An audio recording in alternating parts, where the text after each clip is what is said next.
Hello students, आज मैं आप लोगों को बीकॉम सेम 4 का जो कॉस्ट अकाउंट है उसमें चैप्टर नंबर 2 जो है reconciliation of cost and financial accounts એટલે કે પડતરના હિસાબો અને નાણાકીય હિસાબોની મેળવણી उसमें मैं आज आप लोगों को सम नंबर 37 कराने वाली हूँ। तो यहाँ पे इस समय आप लोगों को ऐसा दिया गया है कि following are the information of the cost per unit of HP limited. यहाँ पे इन्फॉर्मेशन दी गई ये है पर यूनिट का। उसके बाद प्रॉफिट एंड लॉस यानी कि पीएनएल अकाउंट दिया गया है। उसके बाद आगे नीचे से बोला गया कि in a cost account material and wages are change at actual cost the opening stock of finish goods in the cost account is taken as per the valuation of financial accounts while the closing stock of finished goods is out of the units manufacturing during the year। એટલે કે ગુજરાતીમાં એવી રીતનું આપેલું છે કે પડતરના હિસાબોમાં માલસામાન અને મજૂરી તેની ખરેખર પડતર કિંમતે દર્શાવવામાં આવે છે અને પડતરના હિસાબોમાં તૈયાર માલના શરૂઆતના સ્ટોકની કિંમત નાણાકીય હિસાબોમાં દર્શાવેલ કિંમત પ્રમાણે લેવાની છે અને જ્યારે તૈયાર માલનો જે આખા સ્ટોક છે તેમાં વર્ષ દરમિયાન ઉત્પાદિત એકમો પૈકીના છે। उसके बाद यहाँ पे दिया गया prepare statement of cost and reconciliation statement between the profit and financial accounts and cost account એટલે કે તમે પડતરના પત્રક તથા બંને હિસાબો મુજબના નફાની મેળવણી દર્શાવતું पत्रक तैयार करो। तो यहाँ पे डायरेक्टली पीएनएल अकाउंट दिया गया है इसलिए हम लोग ये प्रिपेयर नहीं करेंगे, डायरेक्ट क्या करेंगे कॉस्ट शीट बना लेंगे। तो यहाँ पे आप लोगों को कॉस्ट शीट बनानी होगी। यहाँ पे पर यूनिट भी आएगा और अमाउंट भी आएगा। तो सबसे फर्स्ट हम लोग लिखेंगे मटेरियल, ठीक है। तो मटेरियल में यहाँ पे आप लोगों को ऐसा क्वेश्चन होगा कि पर यूनिट में हम लोग किस तरह से लिखे। तो मटेरियल कितना दिया गया है 360 है पर यूनिट का। तो यहाँ पे हम लोग पर यूनिट लिखेंगे 360। यानी उसके बाद वेजेस कितना है 200। तो यहाँ पे हम लोग लिख देंगे 200 जो हो गया हमारा वेजिस એટલે કે થશે મજૂરી। देन उसके बाद आगे यहाँ पे उसका अमाउंट कितना दिया गया है। नीचे ऐसा लिखा है कि ये जो मटेरियल और वेजिस है वो सेम टू सेम ही है कॉस्ट अकाउंट में। यानी कि यहाँ पे अमाउंट कितना दिया गया है 5,40,000। तो हम लोग लिख देंगे 5,40,000 और यहाँ पे वेजिस में दिया गया है 3 लाख रुपीज, ठीक है। देन उसके बाद प्रोडक्शन आप लोगों को कितना मिलेगा। तो 5,40,000 को डिवाइडेड बाय 360 अगर आप लोग करेंगे तो आप लोगों को 1,500 का आंसर मिलेगा, ठीक है। ये हो जाएगा आप लोगों का प्रोडक्शन 1500। देन उसके बाद यहाँ पे हम लोग चेक करेंगे 200 को मल्टीप्लाई 150 से करते हैं तो हमारा आंसर कितना आता है 200 इंटू 150। तो आप लोगों को 30,000 का आंसर मिल जाएगा। एक मिनट 1500 इंटू 200 तो यहाँ पे 3 लाख का आंसर मिल जाएगा। तो यहाँ पे सेम ये तो राइट ही है हमारा, यानी कि प्रोडक्शन कितना हो गया 1500 का। देन उसके बाद हम लोगों को यहाँ पे मिल जाएगा प्राइम कॉस्ट जो होगा 8,40,000 का और यहाँ पे आएगा 560 रुपीज। देन उसके बाद आगे यहाँ पे हम लोग देखेंगे तो फैक्ट्री ओवरहेड्स के लिए यहाँ पे कितना दिया गया है ₹2 लाख। मगर फैक्ट्री ओवरहेड जो होता है उसमें हम लोग क्या करते हैं तो पर यूनिट ही लेते हैं। तो फैक्ट्री ओवरहेड्स में क्या दिया गया है कि 60% ऑफ डायरेक्ट वेजेस। तो हम लोग क्या करेंगे फैक्ट्री ओवरहेड्स लिख देंगे और वेजेस कितना है तो 200। यहाँ पे आप लोगों को पर यूनिट देखना होगा 200 और उसका कितना लेना है तो 60%, यानी कि इसका 60% आप लोगों को निकालना होगा। तो 120 आंसर मिल जाएगा। उसके बाद क्या करना होगा तो 120 इंटू 1500 तो आप लोग को 1,80,000 का यहाँ पे आंसर मिलेगा, वो यहाँ पे रुपीस में आ जाएगा। देन उसके बाद हम लोग टोटल करेंगे तो यहाँ पे 10,20,000 का आंसर मिलेगा और यहाँ पे 680 का आंसर मिल जाएगा। देन उसके बाद ऑफिस ओवरहेड्स में कितना दिया गया पर यूनिट 80 रुपीज। तो हम लोग लिखेंगे ऑफिस ओवरहेड्स पर यूनिट है 80 रुपीज। देन उसके बाद हम लोग क्या करेंगे 80 को मल्टीप्लाई करेंगे 1500 के साथ तो 1,20,000 का आंसर मिलेगा। तो यहाँ पे हम लोग लिख देंगे 1,20,000। देन उसके बाद हम लोग आगे यहाँ पे टोटल करेंगे तो आएगा 11,40,000 और पर यूनिट मिल जाएगा 760, ठीक है। इस तरह से हो जाएगा। देन उसके बाद हम लोग क्या करते हैं तो प्लस करते हैं ओपनिंग स्टॉक। तो ओपनिंग स्टॉक यहाँ पे कितना दिया गया है तो आप लोगों को ओपनिंग स्टॉक कितना दिया गया 1,52,000 और यहाँ पे दिया गया कि जो ओपनिंग स्टॉक है वो तो सेम एज इट इज ही लेना है मगर क्लोजिंग स्टॉक नहीं लेना होगा, ठीक है। तो क्लोजिंग स्टॉक की हम लोग कैलकुलेशन करेंगे मगर ओपनिंग स्टॉक क्या लेंगे 1,52,000। तो ओपनिंग स्टॉक जो होता है वो हम लोग प्लस करते हैं 1,52,000। देन उसके बाद हम लोग क्या करेंगे माइनस करेंगे क्लोजिंग स्टॉक। तो क्लोजिंग स्टॉक किस तरह से करेंगे तो यहाँ पे आप लोगों को यूनिट्स दिए गए हैं, कितने यूनिट्स है 100।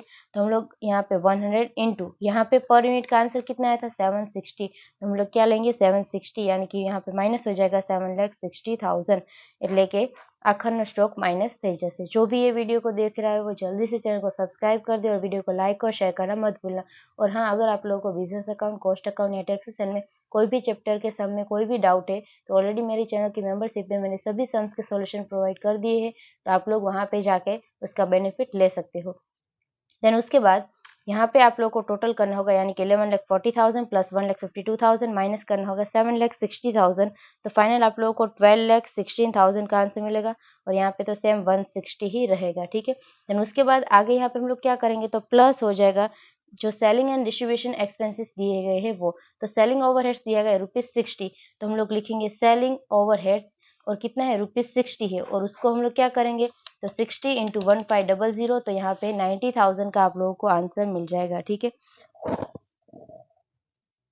एक मिनट, यहाँ पे पर यूनिट में आप लोगों को प्रोडक्शन हमारा कितना है 1500, मगर सेलिंग ओवरहेड्स में क्या होता है, जितना भी हम लोग सेल करते हैं उतना यहाँ पे आता है। तो हम लोग किस तरह से करेंगे, तो सबसे फर्स्ट ओपनिंग स्टॉक आप लोगों का यहाँ पे कितना दिया गया है 200 यूनिट्स का, तो हम लोग यहाँ पे करेंगे यूनिट्स में दिया गया है 200। देन उसके बाद हम लोग क्या करेंगे, तो प्लस कर देंगे, यानी कि जितना भी हमारा प्रोडक्शन हुआ है वो हम लोग प्लस करेंगे। ओपनिंग बैलेंस यानी कि ओपनिंग स्टॉक प्लस हमारा प्रोडक्शन जितना हुआ है वो, उसमें से माइनस करेंगे सेल जितना हुआ है वो, तो यानी कि 100 यूनिट्स का यहाँ पे सेल हो गया है। तो बाकी का रिमेनिंग कितना बचेगा, तो 1600 बचेगा, ठीक है।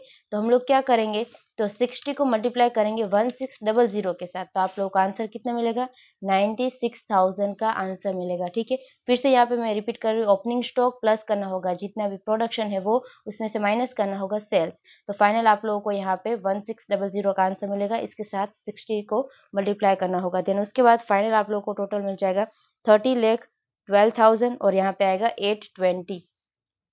देन उसके बाद फाइनल यहाँ पे हम लोग प्रॉफिट निकाल देंगे, એટલે કે नफो निकालने से।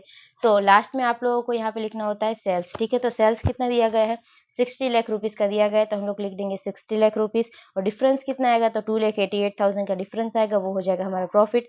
और यहाँ पे कितना है यूनिट्स, यूनिट्स कितने आएंगे, तो आप लोगों को यहाँ पे क्या करना होगा, तो 60 लाख डिवाइडेड बाय 1600 के साथ डिवाइडेड बाय करना होगा, तो 1 लाख का आंसर आएगा, और इन दोनों के बीच का डिफरेंस आएगा यहाँ पे 180, ठीक है। तो 180 होगा पर यूनिट प्रॉफिट। तो इसी तरह से यहाँ पे कॉस्ट शीट हमारा कंप्लीट हुआ। देन उसके बाद आगे सेकंड आप लोगों को बनाना होगा working for reconciliation statement. Then उसके बाद यहाँ पे क्या आएगा, particulars, cost account, financial account और इफेक्ट ऑन प्रॉफिट। तो सबसे फर्स्ट हम लोग देखेंगे यहाँ पे P&L अकाउंट में देखेंगे, ठीक है। तो डेबिट साइड क्या है, ओपनिंग स्टॉक, तो वो तो सेम ही है। मटेरियल और वेजेस दोनों सेम है। फैक्ट्री एक्सपेंसेस जो है वो डिफरेंस होंगे, तो फैक्ट्री एक्सपेंसेस यहाँ पे कितने हैं, तो फैक्ट्री ओवरहेड्स कॉस्ट अकाउंट में कितने हैं, तो 1,80,000, और P&L अकाउंट में आप लोगों को 2 लाख दिए गए हैं, ठीक है। यहाँ पे एक्सपेंस हमारा ज्यादा है इसीलिए प्रॉफिट हमारा कम हुआ होगा, और डिफरेंस कितना है 20,000, तो हम लोग माइनस कर देंगे ₹20,000।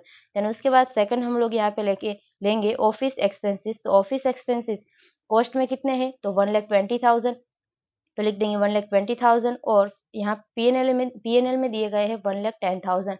तो यहाँ पे क्या है, तो प्रॉफिट यहाँ पे एक्सपेंस हमारा कम हुआ है, तो प्रॉफिट क्या हुआ होगा ज्यादा, तो प्लस हम लोग कर देंगे ₹10,000। देन उसके बाद आगे यहाँ पे हम लोग देखेंगे, तो सेलिंग एक्सपेंसेस है यहाँ पे कितने 90,000, तो हम लोग लिखेंगे सेलिंग एक्सपेंसेस, और फाइनेंशियल में कितने हैं 90,000, और कॉस्ट शीट में हमारा 96,000 आया, तो यहाँ पे हमारा क्या हुआ है, एक्सपेंस कम हुआ है, तो प्रॉफिट ज्यादा हुआ होगा, यानी कि प्लस हो जाएगा 6,000 रुपीज। देन उसके बाद आगे यहाँ पे आप लोग को दिया गया प्रिलिमिनरी एक्सपेंसेस, तो हम लोग लिखेंगे प्रिलिमिनरी एक्सपेंसेस। अभी ये कॉस्ट शीट में हम लोग नहीं दिखाते, मगर फाइनेंशियल में यानी कि P&L में दिखाते हैं। तो यहाँ पे 28,000 का दिया गया है, तो यानी कि इतना एक्सपेंस हमारा ज्यादा दिखाया है, तो प्रॉफिट हमारा कम हुआ होगा, तो हम लोग यहाँ पे क्या करेंगे, -28,000 कर देंगे। देन उसके बाद यहाँ पे फिफ्थ नंबर का आएगा नेट प्रॉफिट दिया गया, तो ये तो अभी हम लोग नहीं लेते। उसके बाद सेल्स तो सेम ही है। क्लोजिंग स्टॉक की अगर हम लोग बात करें, तो यहाँ पे 70,000 है, फाइनेंशियल में कितने हैं 70,000, यहाँ पे लिख देंगे हम लोग क्लोजिंग स्टॉक। और कॉस्ट शीट में हमारा क्लोजिंग स्टॉक कितना आया था, तो वो आया था 7,60,000, तो हम लोग लिख देंगे 7,60,000, और इन दोनों के बीच का जो डिफरेंस आएगा वो हम लोग यहाँ पे लिख देंगे। एक मिनट, यहाँ पे 7,60,000 नहीं बल्कि कितना है 76,000 है, ठीक है। और यहाँ पे भी कॉस्ट शीट में आप लोग ये जो एरर हुआ है वो देख लेना, कितना आएगा 76,000 आएगा, 7,60,000 नहीं आएगा। देन उसके बाद हम लोग यहाँ पे डिफरेंस निकाले, तो यहाँ पे क्या है, क्लोजिंग स्टॉक हमारा कम दिखाया हुआ है, यानी कि प्रॉफिट हमारा क्या हुआ होगा, कम हुआ होगा, ठीक है। यानी कि माइनस हम लोग क्या करेंगे ₹6,000। सपोज समझ लो कि यहाँ पे हम लोगों ने 70,000 क्लोजिंग स्टॉक दिखाया है, और यहाँ पे हमारा प्रॉफिट क्या हुआ होगा, तो कम हुआ होगा। अगर यहाँ पे हम लोग 76,000 दिखाते तो प्रॉफिट हमारा ज्यादा आता, ठीक है। इसीलिए यहाँ पे क्लोजिंग स्टॉक में आप लोगों को करना क्या है, तो ऐसा याद रखना है कि फाइनेंशियल में अगर कम है तो माइनस, अगर ज़्यादा है तो प्लस हो जाएगा, ठीक है।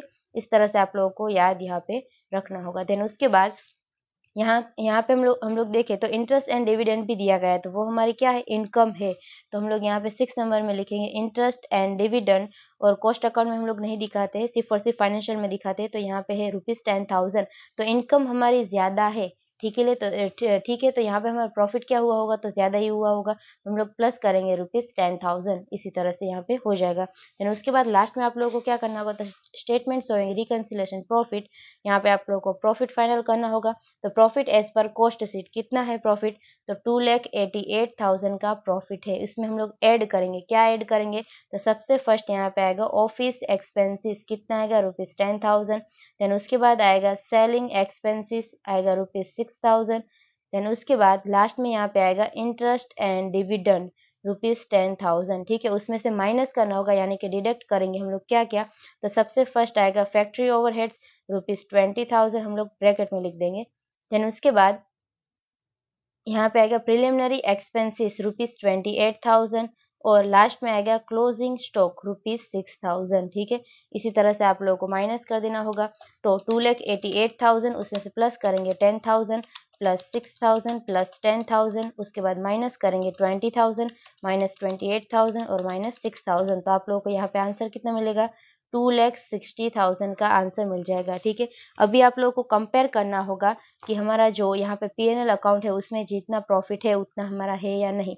तो यहाँ पे 2,60,000 लिखा हुआ है और हमारा भी कितना है, 2,60,000, ठीक है।